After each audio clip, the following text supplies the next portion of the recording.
Hello there, one and all, and welcome to episode 420 of Love at First Scent with me, Persolaise, live on YouTube. As always, thank you very much for tuning in, whether you're watching live or you're watching the recording. First comment, this first comment thing has really become a thing. You know, you mustn't feel that it's a competition. There is no prize for leaving the first comment, apart from my undying admiration. First comment goes to Kim, who actually says, first, but Ty comes back with a lemon? I don't get the reference. Am I meant to get the reference? Eco Jock is here as well. C. Parish is saying hello from Virginia. Jagoda says hello from Poland. Dobry wieczór. And Rachel, I think you and I may disagree on devotion. We won't disagree in terms of your comparison with bake, but we'll get on to devotion in a moment. Michael is here as well. So is Gavin. David, Santiago, lots and lots of people tuning in. Thank you very much indeed. If you haven't already subscribed to this channel, please do consider doing so. And if you would like to find out how you can support my work, you should be able to see a link to my Ko-fi page in the video description below.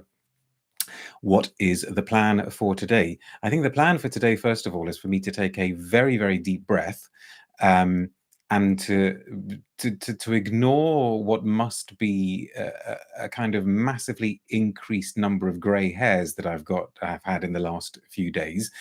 Because some of you will remember, when was it that we were doing, was it on Wednesday? I think it was Wednesday. We were doing lots of test broadcasts to see if the sound and the vision were working correctly and all the rest of it.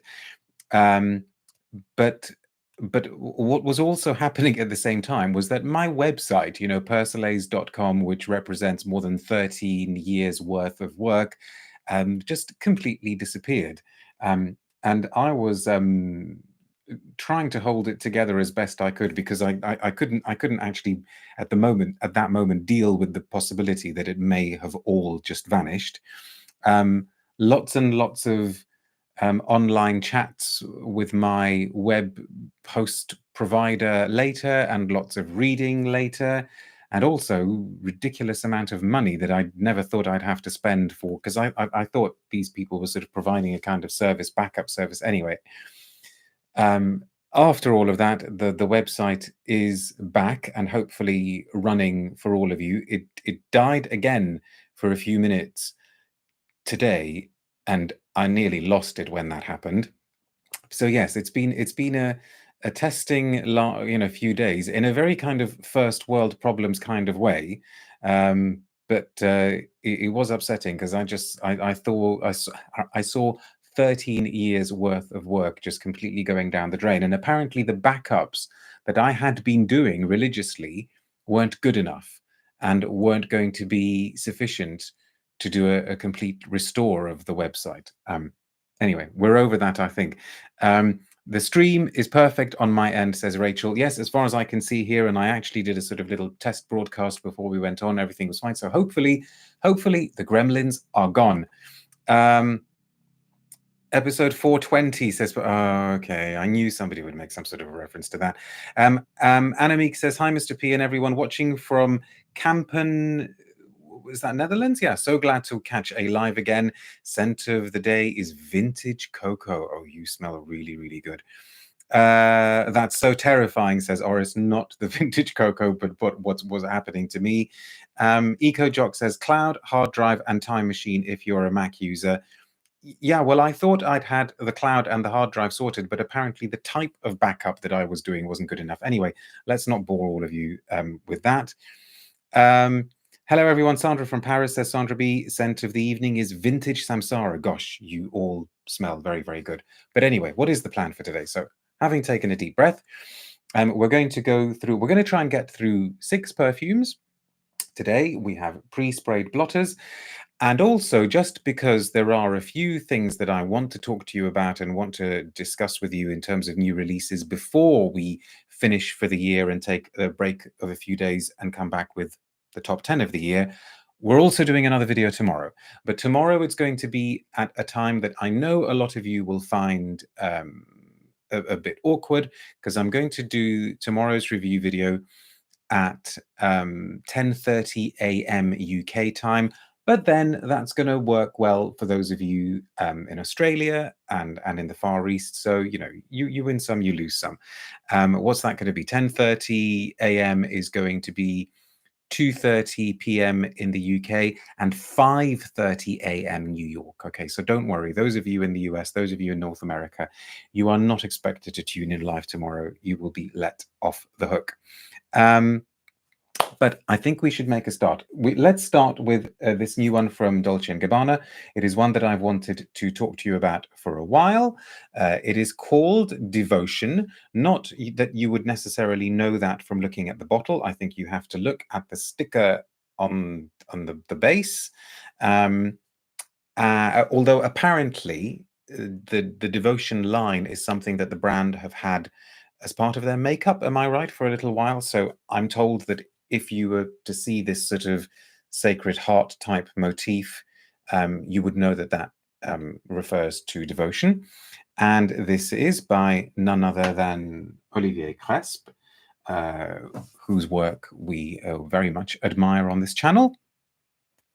And I think we need to have a spray because I think it's very, very interesting that this perfume has come out in the same year that Olivier Cresp also gave us Bake for his own brand, Acro. And if you have smelt the two, you will know exactly what I mean. But I need to say from the very, very, very start that I am not trying to imply at all that one is a kind of clone of the other, because they're not. They are different perfumes, distinctly different perfumes. But they are both very, very definitely. What was I saying about Gremlin's pen not working? Okay, let's try good old pencil. They are both very, very definitely in the gourmand and cake pastry type territory. Rachel says, I really think Devotion uses poor synthetic materials, a mess to me, especially compared to Bake. Well, fair enough. And you know, maybe we're going to have some people who are Camp Bake and some people who are Camp Devotion. Such divided opinions, says Tamara. I'm afraid to try it. I do love Bake. Now, if you were to ask me which of the two camps I belong to, it would definitely be Bake. But I like this. I think it works. So Bake, and if you search Persolaise Bake, or you look at the index on persolaise.com, you will be able to find my review of Bake. Bake is one of Cresp's best gourmand scents that he's done for a while. It's you know, it's an almost laughably holographic lemon cake, lemon drizzle cake, maybe even lemon meringue pie. You can see the lemons, you can see the pastry, you can see the whipped cream that's being served on the side. I mean, it is just beautiful, but also totally and gorgeously wearable, which is very, very important to state when it comes to gourmands. Devotion, I guess because it's a Dolce & Gabbana scent, so it's going to channel some kind of Italianism. Devotion is panettone. Fantastic for this time of year. I'm so looking forward to devouring a few panettones. The trouble with me and panettone is that the minute they are taken out of their wrapping, they're gone. Panettones do not last around me longer than about, I don't know, 5 seconds or so. I just adore them. I tried making one once, complete disaster. I thought, right, I'm just going to stick to buying these. Gavin says, I think Devotion is a very good alignment with the Dolce & Gabbana brand. I agree. So what do you get? Why do I say panettone? Because you get that real yeasty sugariness, which is the first thing that hits you as soon as you unwrap a panettone, and you can see that kind of springy texture of the cake, but you also get citrus peel, you know, really, really nicely done.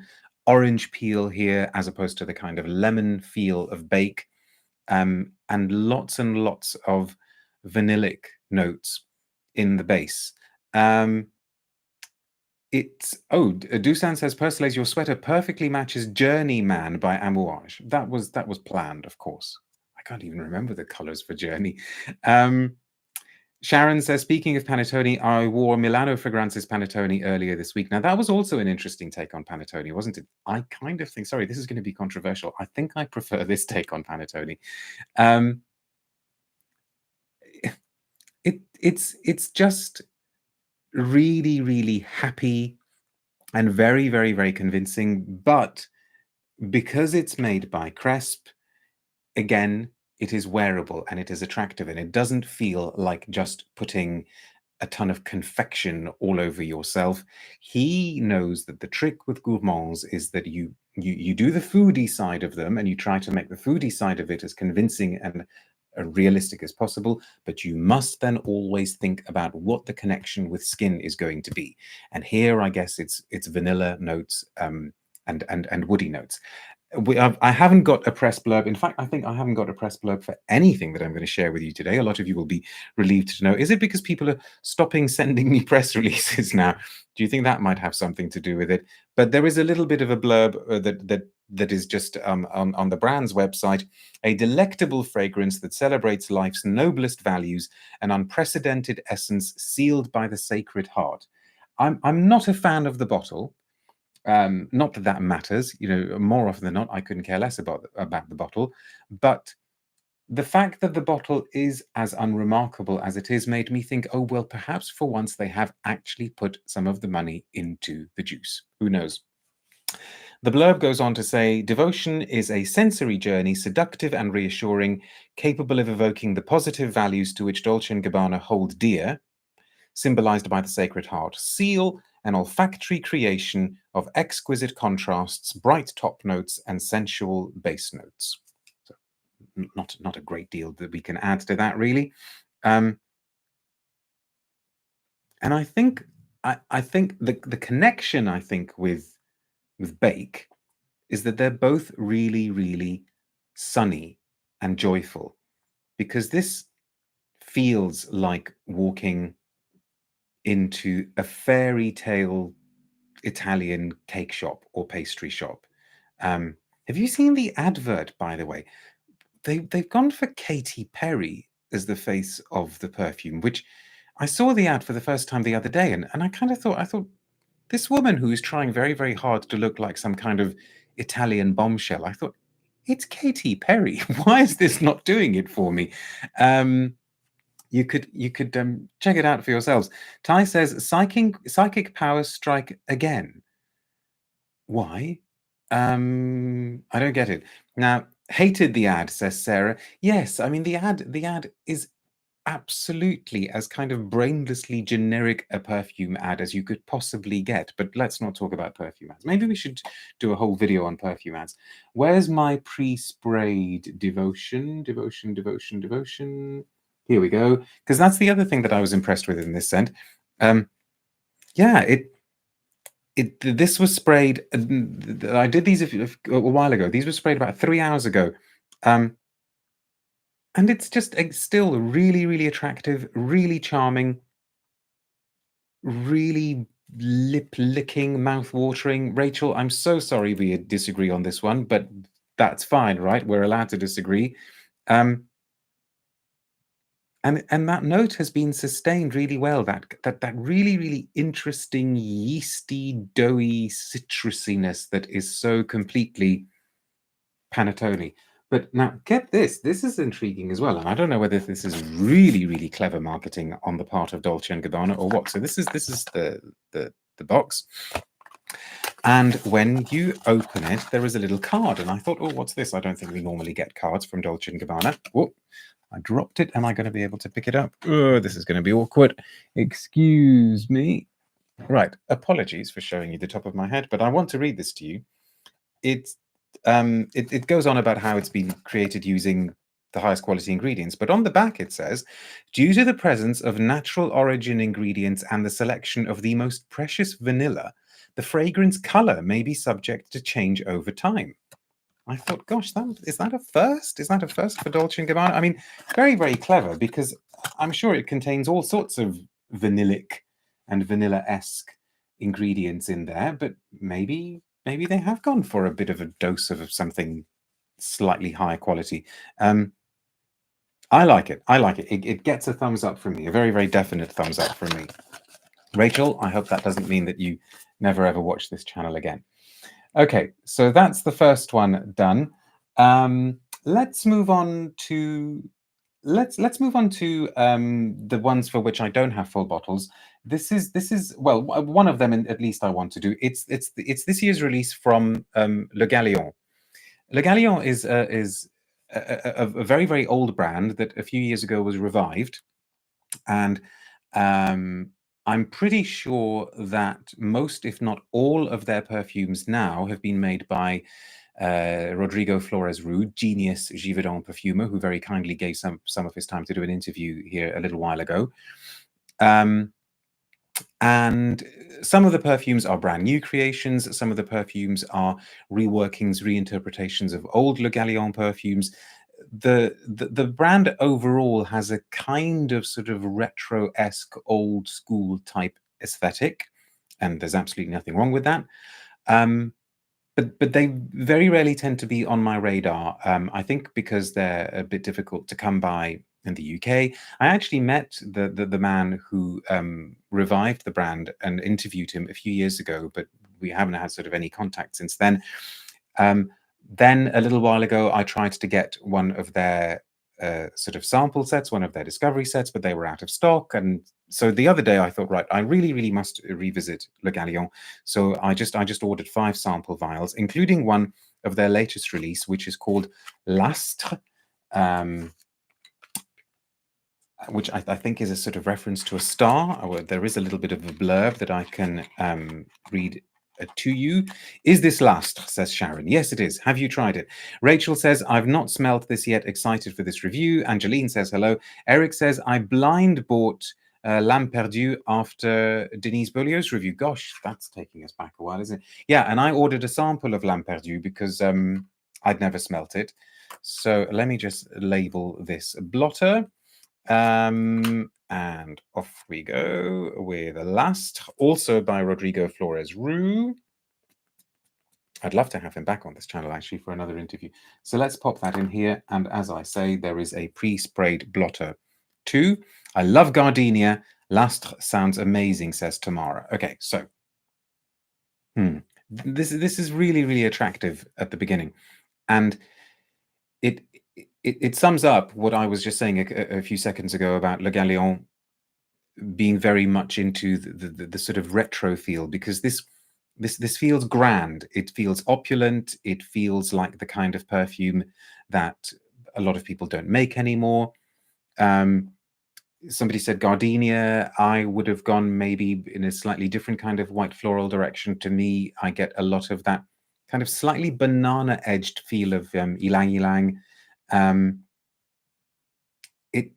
It's got that richness, and it's got that kind of density that we associate with older perfumes. You know, it doesn't bother about being overly transparent, and yet it is also filled with light. You know, and that's the thing that older perfumes managed so well, right? They were authoritative and they were hefty, but they weren't gloopy, gluey messes. You know, they were full of light and life. And if anybody can do that kind of thing, obviously it is Rodrigo Flores Roux. He is actually particularly good at contrasts between light and dark, heaviness and lightness. I mean, that's one of his skills, I think. Love those more abstract compositions, says Rachel. Yes, I think I do as well. There's more to smell in them, isn't there? There's more to think about. There's more to ponder. And there's a kind of almost a sort of sense of longing that comes through in the florals. A sense of yearning. There's something quite poetic about it. Let's read a little bit about it while the blotter is doing its thing. And as I say, there is a pre-sprayed blotter as well. So where are we? L'Astre. Right. So L'Astre is related to none other than Ava Gardner. It says here that Ava Gardner met the perfumer and owner of Le Galion back in the day, Paul Vacher, who, dazzled by her, asked her to become an ambassador for and the face of Sortilège, a perfume tribute to extravagant parties and the signature scent of 1950s high society. After its incredible success, Ava asked Le Galion to compose a tailor-made fragrance just for her. The perfumer, valuing distinction and femininity, obliged, and the custom Eva Gardner perfume would become L'Astre. In 2022, but I think it actually came out in 2023. Anyway, doesn't matter. Le Galion launches L'Astre, a contemporary rewrite of a formula that has remained private for decades. Working in collaboration with the estate of Eva Gardner and her heirs, who offered access to their archives, L'Astre captures and symbolizes the brilliance of these two great names of the 20th century, both of whose influence continues today. So wonderful story as well, and it credits Rodrigo Flores Roux, and lots of notes mentioned. So let's go through some of these. So apparently at the top, we're meant to have grilled sweet fennel, cardamom, red ginger, and wild thyme. And okay, yes, I wouldn't have necessarily, without that prompt, thought of something herbal happening in there. But yeah, willing to go along with that. Then what they're calling the symphonic floral accord of jasmine, ylang ylang, tuberose, and orange blossom. And yeah, it is beautifully, ornately white floral. And then it gets into its base of balsams, amber, suede, tolu balsam, and vanilla. And then we have a quote from Rodrigo himself, who says, "An elixir of opulence that sweeps away inhibitions and abolishes hesitations." Elixir of opulence is a very, very good description for this. A perfume that seeks and certainly finds the most complete attention. L'Astre is a large, exuberant, and magnetic floral. Agreed. Its catchphrase is made of aphrodisiac spices to symbolize the burning gaze and maddening beauty of Eva Gardner. Then I worked on a spectacular floral accord, especially white flowers, to underline its impressive aura and wink at the grand bouquets of that era. Finally, the seductive number continues in the amber background, warm, enveloping, and in my opinion, borderline licentious. You can hear Rodrigo's voice saying these things, and how wonderful, how delightful, and also how rare that you read a description and it completely matches what is going into your nose. That is very, very special. This sounds like it would be a good choice for my mother, who likes l'air du temps, says Horace. Ooh, I think so. I think it might. I think you're in the right territory with those kinds of, with that thinking. Gavin says Harvey Nichols and Liberty to try this here. Ah, okay, thank you. I didn't know that Harvey Nicks was the place to go. Pre-sprayed blotter. Where are you? L'Astre. Now, I think L'Astre, regrettably, sadly, does not remain as interesting as it could have. So that opening is so promising, but I think 3 hours, 2.5 hours into the story, I would be hoping for something a bit richer from those balsams and the ambers in the base. But you know, that is not to say in any way, shape, or form. That is not to say that it is a poor perfume or a bad perfume. In fact, in its opening, it is an absolutely gorgeous and beautiful perfume. But I think maybe it's one of these ones that just about rushes all of the beauty that it has to offer in its sort of top and midsection, and doesn't save quite as much as you would have wanted it to for the base. Maybe that is a reference to Eva Gardner as well. I don't know. I never made her acquaintance. But absolutely well worth trying. Really, really worth trying. And very, very kind of nicely judged sillage as well, because it's not sort of crazy loud. It's not obnoxious loud, but it has a lot of presence. And while we're on the subject of Le Galion, I also got a sample of one that they released last year, another one from Rodrigo. This is called, I don't know how you pronounce this in French. Is it Ferveur? I mean, is that just the French word for fervor? If somebody could tell me. Maybe it needs skin, says Anamika. Yeah, well, yes, but I did wear it. I wore it on skin a couple of days ago. And even then, I felt that its opening and midsection were more interesting than the dry down. You know, I'm really not trying to say that I think the dry down is bad or poor. Please don't get me wrong. It's just not quite as va-va-voom intoxicating as the opening. Let's very, very briefly talk about Fervor, just because I got the sample, and I was quite taken with the opening of this one as well. So let's pop that in here. Another Rodrigo Flores Roux, pronounced Ferveur. Oh, so okay. So would there be an accent? Ferveur. Thank you very much. That's a good that's a good phonetic way to write it. Thank you. Lieselot is saying as well, it's pronounced Ferveur. Thank you very much. Yeah, this it comes across at the start, and you think it's going to be a kind of incensey amber, but there's something really, really curious happening at the top. Is it like sort of bitter herbs? Is it something camphoraceous and lavendery? Really, really interesting top, and immediately made me think, ooh, I wish I had a few more drops of this so I could sort of spray it a bit more freely with a bit more abandon. It's got that. It also reminds me of that softness, gentleness that I'm not sure exactly how it's achieved from Serge Lutin's L'Orpheline. Do you remember that? A really, really underrated, beautiful scent. That kind of does like that sort of tender, soft fougere thing, and maybe this is making me think of all those sorts of things with a kind of lavendery, camphoraceous note.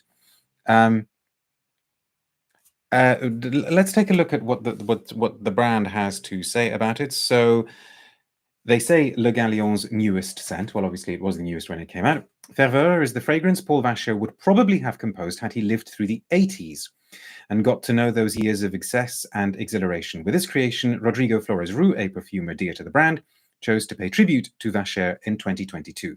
Ferveur expresses the loyalty, love, and passion of this mythical perfume creator whose life was entirely devoted to fragrances, a generous olfactory rush that invites worship and devotion.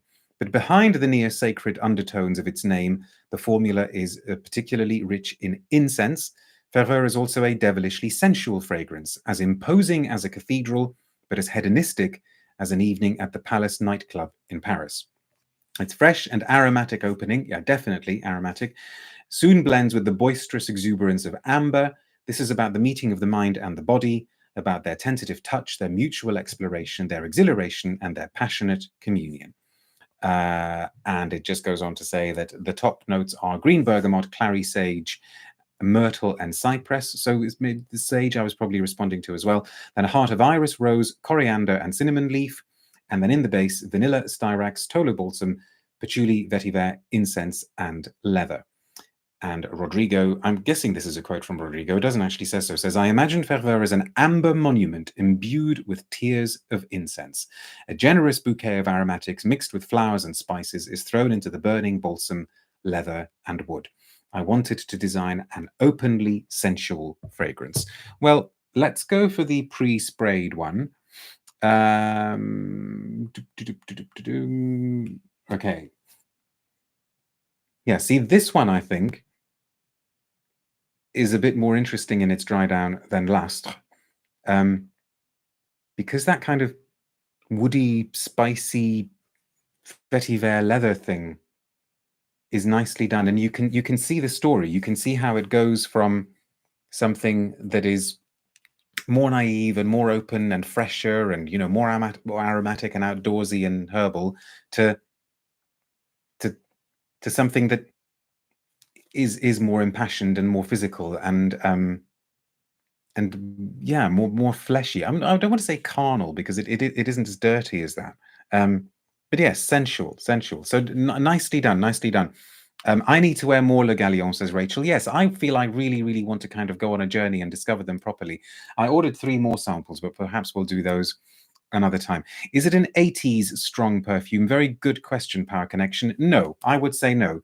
But you could maybe smell the kind of the ghosts of some of those big 80s masculines in there. But no, it's not a sledgehammer. It's not a sledgehammer.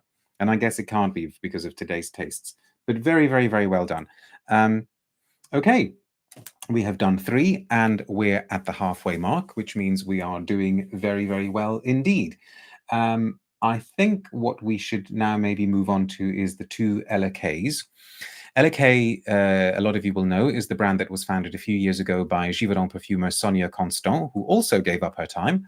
Mind you, so did Olivier Cresp. So actually, all of the perfumers behind these scents, apart from this one, because this one was made by Dominique Ropion, he hasn't been on this channel, but I have interviewed him. But Sonia has been on this channel, Olivier has been on this channel, Rodrigo has been on this channel. So not bad going. We need to get Monsieur Ropion on here. So Sonia Constant set up this brand called Ella K, and Ella is meant to be a kind of sort of alter ego who goes around traveling around the world and making scents inspired by her travels. Fingers crossed for Europion, says Gavin. Yeah, I know. That would be cool, wouldn't it? I wonder who I would need to talk to try and get him on this channel. Let me see if we can work on it. Maybe that can be our mission for 2024. Get Dominique Europion on the channel. Anyway, I think LK as a brand seems to have been going through. Oh, Tamara, that's very, very sweet. Thank you very much. I always appreciate your perspective, Mr. P. I always appreciate your support. It is very, very welcome. Natalie says, is it just me or are other people also getting a high dose of synthetics in the base of the LK perfumes? Yeah, they definitely make, very, very, very free and liberal use of synthetics. Have you heard the rumors about Ropion and Chanel, says Ty? No, I have not. What are those rumors? Because the other day somebody asked me if I'd heard that Olivier Polge is leaving. But they wouldn't make Dominique Ropion in-house perfumer at Chanel, because I think, sorry, but I think they'd think he's just a bit too old. Anyway, stay focused. So I think that Ella K as a brand is still sort of finding its feet and going through a little bit of an identity crisis, at least in the sort of UK context, because the brand came out with scents that were very, very definitely and directly inspired by travels, and each scent name-checked a particular place, and each scent contained a little bit of a headspace ingredient that Sonia Constant herself obtained from headspace readings that she did in the places that she went to. But the stories around them were, I think, just a little bit too heavy, not direct enough, and the names were tricky, or are tricky, I should say. I think you do need succinct, punchy, memorable names in perfumes, and I'm not sure they entirely found an audience in the UK. Then, what was it, a couple of years ago, she came out with a kind of Arabian trilogy or quartet, and a couple of those I thought were really, really wonderful. As far as the sort of incensey, resinous amber scents go, they were really, really beautiful. But again, they didn't quite happen.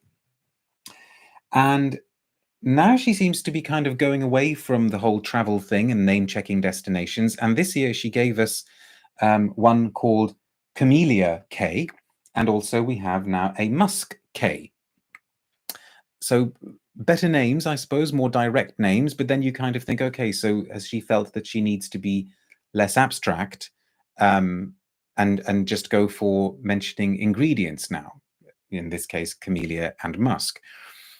I personally have always found the LK perfumes really, really interesting to smell while Sonia Constant is describing them, because you can see that she has really, really put every single element that she talks about into the perfumes. And so that makes them fascinating to smell and makes them interesting to smell. And yet I always feel a few steps, a few more dots need to be connected for me to actually want to wear a lot of them or to recommend them to people. That it's like that final thing is still missing, that sort of connection with that I want to make with skin. I'm not sure if any of you agree here. Gavin says, I'm turned off by the idea of people traveling and giving you things to smell, like a boring night of looking through someone's holiday snaps. Well, I mean, if it's boring, then it hasn't been done well, right? And I'm sure there's a boring way to do it and a not boring way to do it. Aren't camellias scentless, says Eric. As far as I was aware, yes, they are. So I suppose this is a kind of interpretation of a camellia. Anyway, we should do some smelling. So let's start with the Camelia. Camelia K is this one in this rather attractively colored bottle. Oh, look, little Persolaise in the bottle cap. Oris says it seems like showing off. What, the going and traveling? I don't know. I don't think it seems like showing off. I mean, again, it depends on how it's done. You can talk about your travels, in a way that isn't showing off, right? It's like some people I know. I mean, very few people nowadays send postcards, do they? But people in the past used to say, oh, I don't like sending postcards because it feels like showing off. Whereas I always used to think, but actually you could take it a completely different way. It could also mean that you're abroad and you're thinking of the people back home, and you're taking a moment out from your holiday to send them some good wishes. I don't know. I think there's a sort of right way and a wrong way of doing everything. Right. So Camelia K. Yeah. See, like so many of the other LAK perfumes, it starts off very, very pleasant. It starts off like a very, very kind of mainstream product, you know, for a brand that pushes this kind of independent identity. Sonia Constant very definitely makes, you know, kind of Givaudan-esque perfumes that could also sit very comfortably in the catalogue of a mainstream brand. And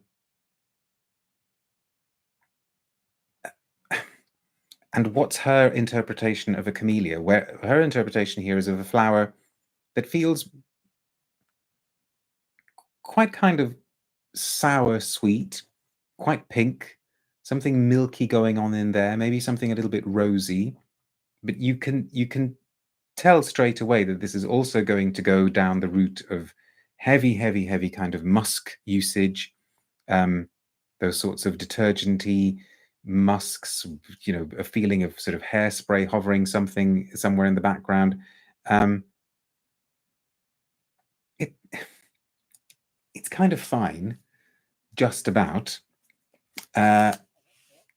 What can I tell you about it? Because we need to smell the pre-sprayed blotter. So Camelia K, the camellia nestling on my back is brushed by your fleeting touch as my hand seeks solace in yours. I mean, this is a very kind of cod poetic start to something that does not reach those sorts of heights. One by one, the reddish petals inflame my every tissue and blush my cheeks. My whole being, transported by their transient touch, is liberated for you. My soul takes leave and is suspended above our all-consuming love. The mellifluous marriage of ginger, dragon fruit, and mandarin invites us to cross the threshold into a voluptuous paradise. This creation is a poetic summons to desire, wrapped in the sensuality of vanilla, vetiver, and patchouli, emerging from an intense bouquet of orange blossom, red camellia, and sambac jasmine. Yeah, this sounds like a kind of Le Galion description. And this is not a Le Galion-esque type scent. My soul is taking leave right now listening to this. Okay, let's just drag your soul back. Are you back with us now, Otis? This sounds so enticing, says Eco Jock. 3 exclamation marks makes me think this is like heavy sarcasm now. Somewhere between Keats and Byron, says Emma. Yeah, maybe. Is it similar to her creations for Narciso? I actually really like those, says Angeline. Oh, I'd have to resmell them, but yeah, you're right. Some of those are interesting. Mellifluous voluptuousness, says Gender Goblin. Yes, it did say that, I think. It did say mellifluous. No, it says it said mellifluous marriage. A mellifluous marriage. Now, I have a feeling that if I go for the pre-sprayed one, I'm going to be a bit disappointed. Yeah, see, this is when it starts becoming real generic product type stuff, and these perfumes are not cheap. Okay, so I wonder if I have a price here. No, I don't have a price on here, but somebody will be able to look them up. You know, that they are not cheap for the 100 mils bottle. Power Connection says the fragrance doesn't do the words justice. No, not at all. The base is really quite thinly synthetic, really quite flat, and you can't sort of really see how we've gone from this to this. 250 euros, says MP. Yeah, see, that's a lot of money. That's a lot of money for this kind of perfume that feels very mainstreamy. Now, somewhat more interesting, and I wore this today, is the Musc K. I shall actually say somewhat more interesting, definitely, undoubtedly more interesting. You know, all-out musk scents are not actually all that easy to find. And some people do like them. Some people like having that total detergent musk immersion. I wore this on skin earlier today. And for a musk, this actually starts off really well done, because it's got a kind of iris inflection to it, and that sort of dry powderiness of iris works well with musks, and it's very, very intimate. It makes me think of, what was the really, really good musk from Serge Lutens? Was it Gris Clair? I mean, not Musc Kublai Khan, okay? I mean, that's like this beast of a scent, but those really translucent, transparent, intimate musks, it makes me think a little bit of like Leafy from Ulrich Lang, a little bit of Le Papier from Diptyque, although I think the Diptyque is vastly superior. Clair de Musc, says Kat. Yeah, maybe I mean Clair de Musc. Maybe I think that's the one. It's a very kind of clear musk scent. And yeah, the iris inflection at the start is attractive, but as it develops, or at least as it developed on my skin, it became really, really, really kind of detergenty. Let's leave that for a few seconds while I read you the musk blurb. This says it's a tribute to musk with sand lily and sand-grown vetiver. Now, I'm pretty sure that sand-grown vetiver, this must be something that Givaudan are into at the moment, because I'm pretty sure that Quentin Biche used it in an Amouage. I think he may have used it in Purpose. Was that the vetiver? Yeah, in Purpose. So it says here that Musc K was born in the, is it Maranhão landscape? Sorry, I don't know where that is, where the pristine white sands of the wind-sculpted dunes contrast with the many crystal clear shades of blue, from aquamarine and turquoise to the emerald green of the lagoons. Musc K opens the score with a salty breeze of sand lily that is bright and fresh. Following the rhythm of the winds, its arabesques of white pepper on sand harmonize with a heart of salty iris and mangrove driftwood. And salty iris actually is quite a good description in this context, because it is kind of salty in a strange way. A crescendo of sand-grown vetiver and ambrofix anchors the fragrance, subtly nuanced at the end of its journey by a floating cloud of white musk, like the immaculate sand of the wind-blown dunes. And Sonia herself says, for Musc K, I wanted to work with a clean, salty musk. I worked with a salty, mineral, woody breeze. I wanted to evoke the wind, the pure air of this region. I wrote this fragrance. There are no full stops in what I'm reading here. I wrote this fragrance like a breath. This fragrance represents a new beginning, like a kite that carries us away to other lands. Full stop. It represents a special moment in life when we wipe the slate of the past clean to write a new page that is brighter and full of hope. Now, interestingly, that description is somewhat more prosaic, and the scent is better. I mean, okay, somebody's picked up on peppery arabesques. I'll let you have that one. Did it actually say peppery arabesques as well? Arabesques of white pepper. Yes, it kind of did. Sounds like it was all grown on arid land, says Claire. And that's what kind of makes it interesting at the start. But as I say, as it goes on, where is pre-sprayed? Yeah. It becomes more generically musky. And I actually thought, oh, I wonder if this is the kind of 2023 equivalent of CK1. The musks in CK1 are very, very different. And of course, they're boosted by those citrus notes. But this is that kind of borderline woody, ambery, musky thing that I guess is very sort of second decade of the 21st century. But please, please, please rest assured, it is not a woody amber bomb. Thank goodness, it absolutely is not that. Natalie says, I just layered lush turmeric latte with Guerlain's Nehema. Goodness me. What does that smell like? Heavenly rose syrupy spicy latte. That sounds absolutely magnificent, says Ty. Ooh, if you say so. Does it work? A milky lactonic Nehema. Okay. Maybe I'll ask Madame P to try it. Rachel says, how does it compare to Musc Outre Blanc? I'd need to re-smell that one, but that's the Guerlain, right? It is the Guerlain. I think that one was quieter. And I think that's almost my problem with this one, is that it stays pretty big. And after a while, I think you want the musks to become a little bit more intimate.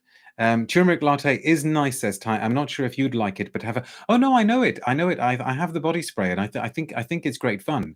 But with Nehema, I don't know. Okay, let's start rounding things off because I've saved, in a way, the most interesting one for last, or at least interesting in its opening, and it is this is a great color. You probably the camera is not going to do justice to this color, but as I'm looking at it here, it's just the most perfect kind of aubergine shade of purple. And this is called Forgive Me. And it's the latest from a lady whose name I will probably mispronounce, but I think it's Carine Roitfeld. Now, she is, look her up in case you don't know who she is. She is an ex-editor of Vogue France and ex-model. And she launched her brand a little while ago. And I have to say, I wasn't particularly wowed by anything that she had launched before. I think I reviewed the scents over on Persolaise.com, you know, that website that died on me a few days ago. Um, the each of the debut scents was named after a man. So I think what did we have? We had a Sebastian. Where I can't even remember a lot of the names. And each one was meant to be either a sort of fictitious or real lover that Carine has had at some point in the past, you know, etc. And the kind of thing would just completely sort of turned me off. And I thought, oh dear, you know, I think perfumery needs to move on from these sorts of stories and these sorts of concepts. There was one that I think that I seem to remember there was one that I thought was okay, but if you look up in the index on Persolaise.com, you will be able to find which one it was. And so along comes Forgive Me. And I thought that was kind of, I didn't know whether that was cheesy or that was interesting, that after all the men, she's got a perfume called Forgive Me. And I didn't have very high hopes. But when I was doing the pre-sprayed blotter thing, when this emerged, I thought, whoa, what is this? Someone else is making perfumes off her boyfriends too, says Pradeep. Who? Who is that? Am I meant to know?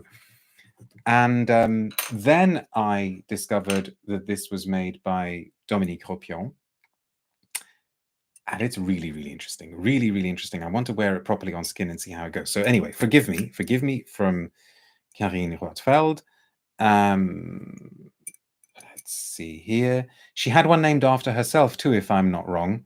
Oh, you may be right. I don't think I smelt that one, or if I have, I've forgotten. Right, here we go. The Taylor Swift of scent, says Eco.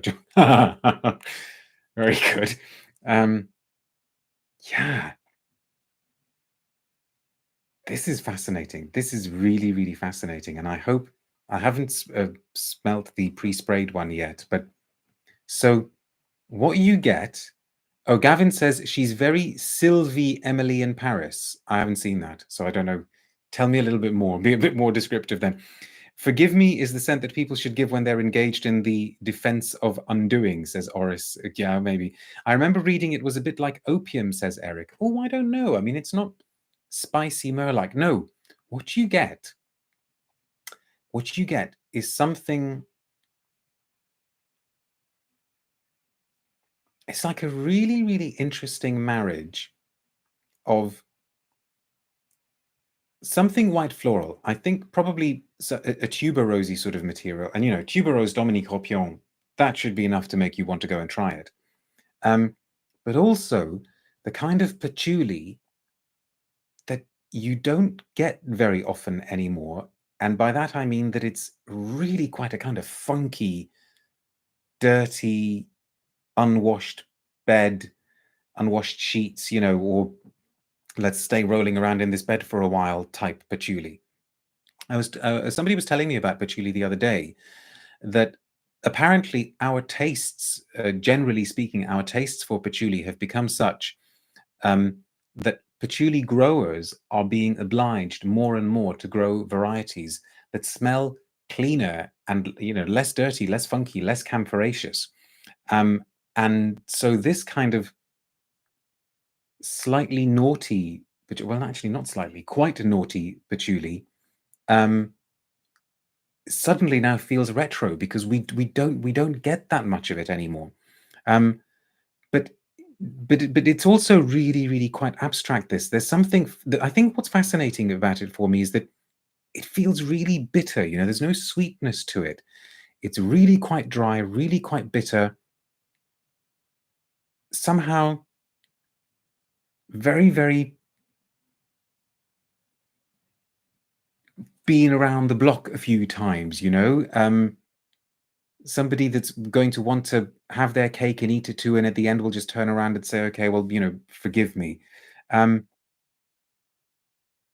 there's shades of that kind of patchouli-esque base in Une Amourette from Etat Libre d'Orange, but a lot of that is achieved by Akigala wood, and I very much doubt there's any Akigala wood in this because this is not a Givaudan perfume, right? Um, it's really interesting, and I kind of I've been thinking about it all day, which is always a good sign. Now, what does the brand say? Not very much. It just says, "Wearing Forgive Me is like revealing the other woman who is in you, like seeing yourself differently in the mirror. A fragrance expressing feelings of duality, passion, irresistible attraction. The trail left by the perfume is surprising, narcotic, filled by a magnetic elegance." It is narcotic, and it is definitely surprising as well. And the official notes are tangerine, pink pepper, orange blossom from Tunisia. Yes, it's got that kind of feel to it as well. Tuberose from India, ylang ylang, gardenia, patchouli from Indonesia, cashmeran, olibanum, and labdanum. Um, and it's got that kind of metallic feel as well. There's something really, really unpin downable about it. The metallic feel that reminds me of Olivier Crespe's ink, for his own Acro brand. Um, really fascinating. Do try it if you want something that isn't trying too hard to be likable, and so that's why it ends up being likable. Ty says, "I don't mind the past lovers concept. It's like when an older relative tells you little anecdotes from their past. I love that some may have been fictitious, as that requires imagination." Okay, fine.